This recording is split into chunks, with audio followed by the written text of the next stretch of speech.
शांति। आज है 9 अक्टूबर शिव बाबा की साकार मुरली। बाबा कहते हैं जितना याद में रहेंगी, पवित्र बनेंगी, उतना पारलौकिक माता पिता की दुआएं मिलेंगी।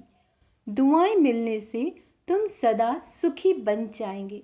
प्रश्न: बाप सभी बच्चों को कौन सी राय देकर कुकर्म से बचाते हैं? बाबा राय देते हैं, बच्चे तुम्हारे पास जो भी धन दौलत आदि है वह सब अपने पास रखो, लेकिन बाबा कहते हैं ट्रस्टी होकर चलो। तुम कहती आए हो, हे भगवान ये सब कुछ आपका है। भगवान ने बच्चा दिया, धन दौलत दिया। अब भगवान कहते हैं इन सब से बुद्धि योग निकाल तुम ट्रस्टी होकर रहो, श्री मत पर चलो, तो कोई भी कुकर्म नहीं होगा, तुम श्रेष्ठ बन जाएंगे। गीत है ले लो दुआएं माँ बाप की। ओम शांति।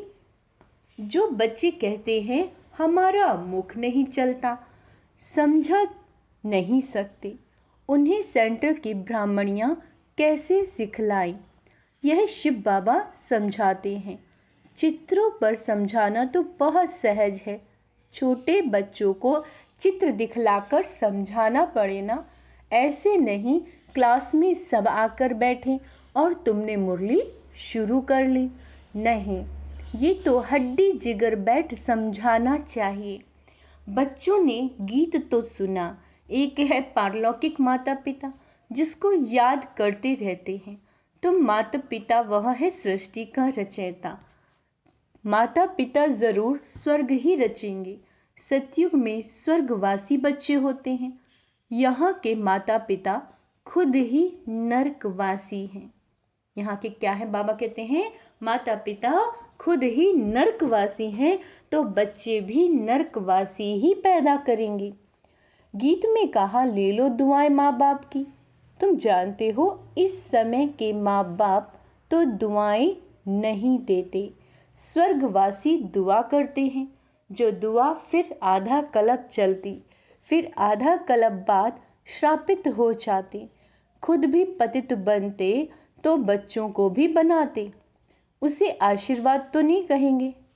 अगर बच्चे को पतित बना रहे हैं माँ बाप तो क्या कह रहे हैं बाबा?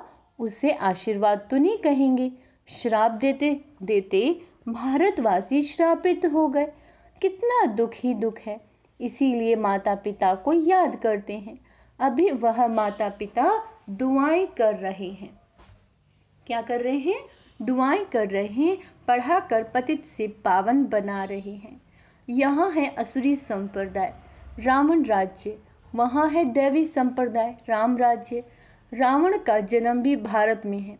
शिव बाबा जिसको राम कहते हैं उनका जन्म भी भारत में है। तुम जब वाम मार्ग में जाते हो तो भारत में रावण राज्य शुरू होता है, तो भारत को ही राम परम पिता परमात्मा आकर पतित से पावन बनाते हैं। रावण आते हैं तो मनुष्य पतित बनते हैं। गाते भी हैं राम गयो रावण गयो। जिनका बहु परिवार है, राम का परिवार तो बहुत छोटा है और सब धर्म खत्म हो जाते हैं, सबका विनाश हो जाता है, बाकी तुम देवी देवताएं रहेंगे। तुम अभी जो ब्राह्मण बने हो, वही जो ब्राह्मण बने हैं वही ट्रांसफर होकर सतयुग में होंगे। तो अब तुमको माता पिता की दुआएं मिल रही हैं। माँ बाप तुमको स्वर्ग का मालिक बनाते हैं, वहाँ तो सुखी सुख है। इस समय कलयुग में है दुख, सभी धर्म दुखी हैं। अभी कलयुग के बाद फिर सतयुग होना है। कलयुग में कितने ढेर मनुष्य हैं, सतयुग में तो इतने मनुष्य नहीं होंगे। जितने ब्राह्मण होंगे वही फिर वहाँ देवता बनेंगे, वह भी त्रेता तक वृद्धि को पाते रहेंगे। कहते हैं क्राइस्ट से 3000 वर्ष पहले सतयुग था, बिफोर क्राइस्ट और आफ्टर क्राइस्ट। सतयुग में तो एक ही धर्म एक ही राज्य है, वहाँ मनुष्य भी थोड़े होंगे, सिर्फ भारत होगा और कोई धर्म नहीं होगा। सिर्फ सूर्यवंशी ही होंगे, चंद्रवंशी भी नहीं होंगे। सूर्यवंशी को भगवान भगवती कह सकते हैं क्योंकि वे संपूर्ण हैं। तुम बच्चे जानते हो पतित पावन तो एक परम पिता परमात्मा ही है। चक्र के चित्र तरफ इशारा। देखो बाप ऊपर में बैठे हैं, यह ब्रह्मा द्वारा स्थापना करा रहे हैं। अभी तुम पढ़ रहे हो। क्या कह रहे हैं बाबा? अभी तुम पढ़ रहे हो। जब इन देवताओं का राज्य रहता है तब और कोई धर्म नहीं रहता। फिर आधा कल्प बाद वृद्धि होती जाती है, ऊपर से आत्माएं आती जाती हैं, वर्ण बदलते जाते हैं, जीव आत्माएं बढ़ती जाती हैं। सतयुग में होंगे 9 लाख, फिर करोड़ होंगे, फिर वृद्धि को पाते जाएंगे। सतयुग में भारत श्रेष्ठाचारी था। कैसा था? श्रेष्ठाचारी। अभी भ्रष्टाचारी है। ऐसे नहीं सब धर्म वाले श्रेष्ठाचारी बन जाएंगे। कितने ढेर मनुष्य हैं। यहाँ भी भ्रष्टाचारी से श्रेष्ठाचारी बनने में कितनी मेहनत लगती है। घड़ी घड़ी श्रेष्ठाचारी बनते बनते फिर विकार में जाए भ्रष्टाचारी बन पड़ते हैं। बाप कहते हैं मैं आया हूँ तुमको काले से गोरा बनाने। तुम घड़ी घड़ी फिर गिर पड़ते हो। बेहद का बाप तो सीधी बात बतलाते हैं। कहते हैं यह क्या कुल कलंकित बनते हो, काला मुंह करते हो। क्या तुम गोरा नहीं बनेंगे? तुम आधा कल्प श्रेष्ठ थे, फिर कलाएं कम होती जाती हैं। कलयुग अंत में तो कलाएं एकदम पूरी खत्म हो जाती हैं।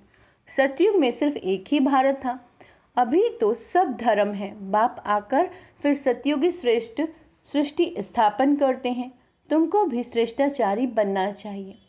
श्रेष्ठाचारी कौन आकर बनाते हैं? बाप है ही गरीब निवास। पैसे की बात नहीं है।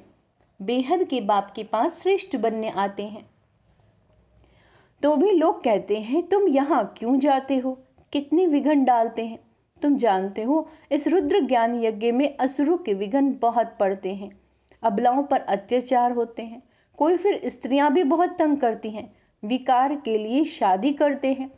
अब बाप काम चिता से उतार ज्ञान चिता पर बिठाते हैं। जन्म जन्मांतर का कॉन्ट्रैक्ट है। इस समय है ही रावण राज्य। गवर्नमेंट कितने शादमानी करती है, रावण को जलाते हैं, खेल देखने जाते हैं। अब यह रावण कहाँ से आया? रावण का जन्म हुए 2500 वर्ष हुए। रावण ने सबको शोक वाटिका में बैठा दिया है। सब दुखी ही दुखी हैं। राम राज्य में सब सुखी ही सुखी होते हैं। अभी है कलयुग का अंत, विनाश सामने खड़ा है। इतने करोड़ों मनुष्य मरेंगे तो जरूर लड़ाई लगेगी ना।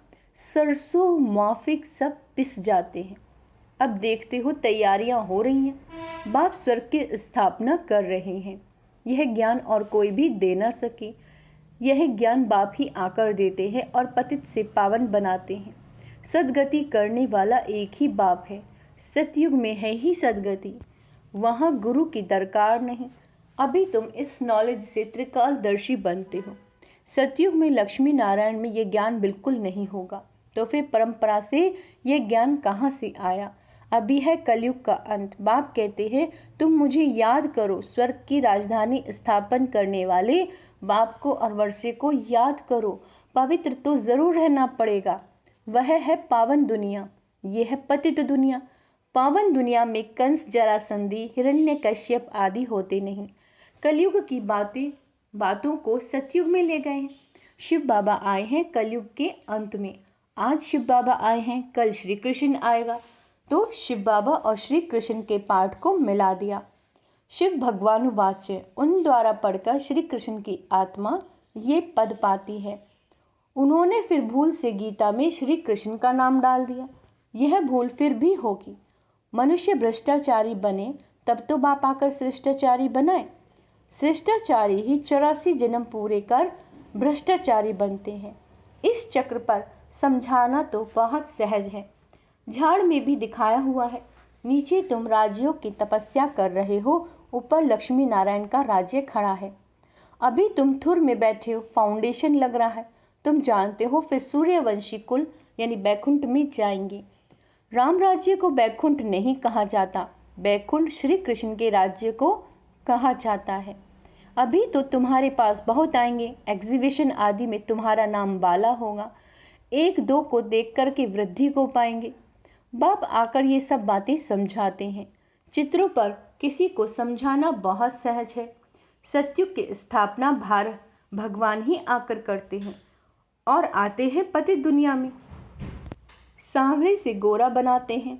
तुम श्री कृष्ण की राजधानी की वंशावली भी हो, प्रजा भी हो। बाप अच्छी रीति समझाते हैं। निराकार शिव बाबा आत्माओं को बैठ समझाते हैं कि आप मुझे याद करो। यह है रूहानी यात्रा।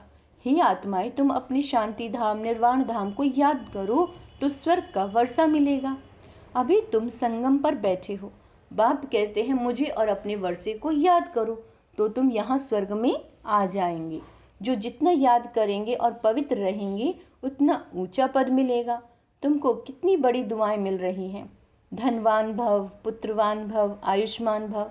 देवताओं की आयु बहुत लंबी होती है। साक्षात्कार होता है। अभी यह शरीर छोड़कर बच्चा बनना है तो ये अंदर में आना चाहिए। हम आत्मा ये पुराना शरीर छोड़कर गर्भ में जाकर निवास करेंगी। अंत मते सो गति। बूढ़े से तो हम क्यों ना ये बच्चा बन जाऊं, है ना। क्या कह रहे हैं बाबा, बूढ़े से तो अच्छा है हम ये बच्चा बन जाऊं। आत्मा इस शरीर के साथ है तब तकलीफ महसूस करती है। आत्मा शरीर से अलग है तो आत्मा को कोई तकलीफ महसूस नहीं होती। शरीर से अलग हुआ और खलास। हमको अब जाना है। मूल वतन से बाबा आते हैं लेने के लिए। यह दुख धाम है। अभी हम जाएंगे मुक्ति धाम। बाप कहते हैं सबको मुक्ति धाम ले जाता हूँ। जो भी धर्म वाले हैं सबको मुक्ति धाम जाना है। वह पुरुषार्थ भी मुक्ति में जाने के लिए करते हैं। बाप कहते हैं मुझे याद करो तो मेरे पास आ जाएंगे। बाबा को याद कर भोजन खाओ तो तुमको ताकत मिलेगी। अशरीरी होकर तुम पैदल आबू रोड तक चले जाओ, कभी तुमको कुछ भी थकावट नहीं होगी। बाबा शुरू में यह प्रैक्टिस कराते थे। समझते थे हम आत्मा हैं। बहुत हल्के होकर पैदल चले जाते थे। कुछ भी थकावट नहीं होती थी। शरीर बिगड़ तुम, बाबा कहते हैं शरीर बिगड़ तुम आत्मा तो सेकंड में बाबा पास पहुंच सकती हो। यहाँ एक शरीर छोड़ सेकंड में जाकर लंदन में जन्म लेते हैं। आत्मा जैसी तीखी और कोई चीज होती नहीं। तो अब बाप कहते हैं बच्चे हम तुमको लेने आया हूँ। अब मुझ बाप को याद करो। अभी तुमको प्रैक्टिकल में बेहद की पारलौकिक बाप की दुआएं मिल रही हैं। बाप बच्चों को श्रेष्ठ श्रेष्ठ मत दे रहे हैं। धन दौलत आदि सब तुम अपने पास रखो, सिर्फ ट्रस्टी होकर चलो। तुम कहते भी हो आए हो हे भगवान ये सब कुछ आपका है। भगवान ने बच्चा दिया, भगवान ने धन दौलत दिया। अच्छा, फिर भगवान आकर कहते हैं इन सब से बुद्धि योग निकाल, तुम ट्रस्टी होकर चलो। तुम ट्रस्टी होकर चलो, श्रीमत पर चलो तो बाप को मालूम पड़ेगा तुम कोई कुकर्म तो नहीं करते हो। श्रीमत पर चलने से ही तुम श्रेष्ठ बनेंगे। असुरी मत पर चलने से तुम भ्रष्ट बनते हो। आधा कलप तुमको भ्रष्ट बनने में लगा है। 16 कला से फिर 14 कला बनते हो। फिर धीरे धीरे कलाएं कम होती जाती हैं तो इसमें टाइम लगता है ना। अच्छा, मीठे मीठे सिक्के लदे बच्चों प्रति माता पिता बाप दादा का याद प्यार। Good morning. रूहानी बाप की रूहानी बच्चों को नमस्ते। हम रूहानी बच्चों की रूहानी बाप दादा को याद प्यार। गुड मॉर्निंग, नमस्ते मीठे बाबा, शुक्रिया बाबा, शुक्रिया। धारणा के लिए मुख्य सार। बाबा कहते चलते फिरते अशरीरी बनने का अभ्यास करना है। भोजन एक बाप की याद में खाना है। अशरीरीपन का अभ्यास करना है और भोजन बाबा की याद में खाना है। माँ बाप की दुआएं लेनी है। ट्रस्टी होकर रहना है। कोई भी कुकर्म नहीं करना।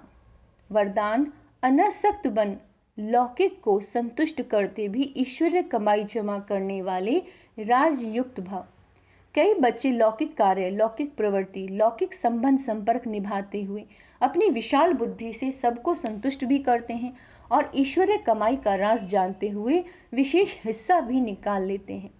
ऐसे इकोनॉमी और एकानॉमी वाले अनासक्त बच्चे जो सर्व खजाने, समय, शक्तियां और स्थूल धन को लौकिक से इकोनॉमी कर अलौकिक कार्य में फ्रॉक दिली से लगाते हैं, ऐसे युक्ति राजयुक्त बच्चे ही महिमा योग्य हैं। स्लोगन स्मृति स्वरूप बन हर कर्म करने वाले प्रकाश स्तंभ यानी लाइट हाउस बनते हैं। अच्छा, ओम शांति। आज का सोमान अभ्यास करेंगे। मैं राजयुक्त आत्मा हूँ, मैं ट्रस्टी हूँ, मैं परम पवित्र आत्मा हूँ, मैं मेहमान हूँ। ओम शांति।